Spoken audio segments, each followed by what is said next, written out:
à ce dénigrement des lois, puisque ce monsieur continue à s'obstiner à vouloir développer son projet malgré les interdictions.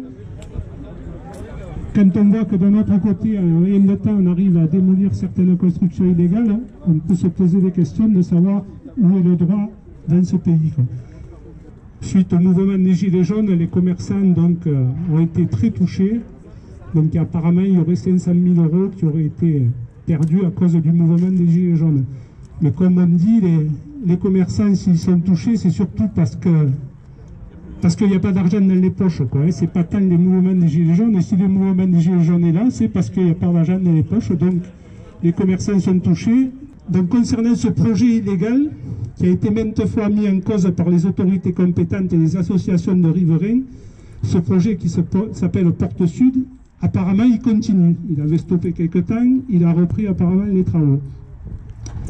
Donc ce qui inquiète, c'est la mise en danger des personnes et des biens liés au risque de crue.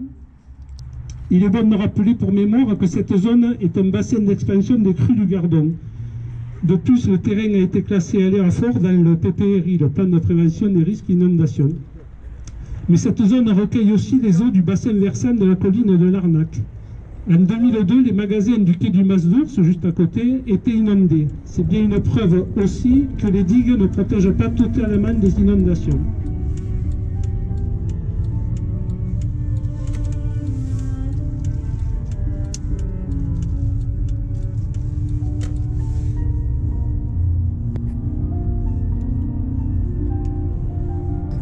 Donc nous, on intervient en tant que citoyens et gilets jaunes.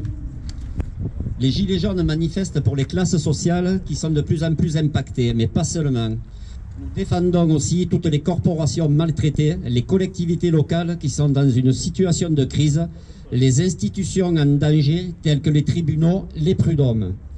Ce qui nous préoccupe dans nos Cévennes, c'est la situation économique désastreuse que nous connaissons à l'heure actuelle et qui n'est pas le simple fait des gilets jaunes.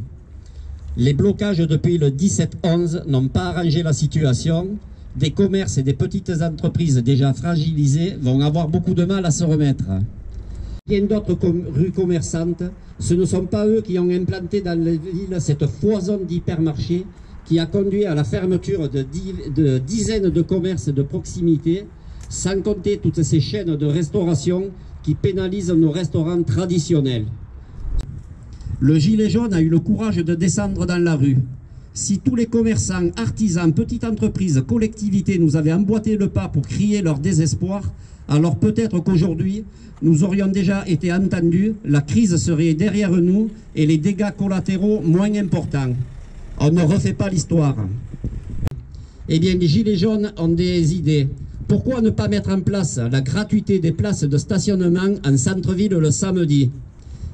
Et il est temps pour l'État de mettre un moratoire sur l'ouverture de surfaces commerciales de périphérie.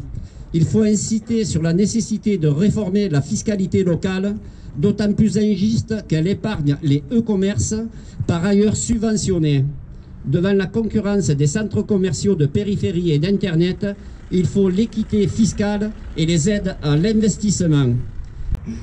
Et qu'il nous soit permis de fustiger ceux qui mettent en avant le droit contre la morale. Je vous remercie. Tout ce que je peux dire, c'est qu'il n'aura jamais une justice sociale sans une justice fiscale. Ça, je peux vous dire, il y a trop de fraude et d'évasion des fortunes, quoi. Mais ça, c'est contre l'évasion fiscale, Oui. D'accord.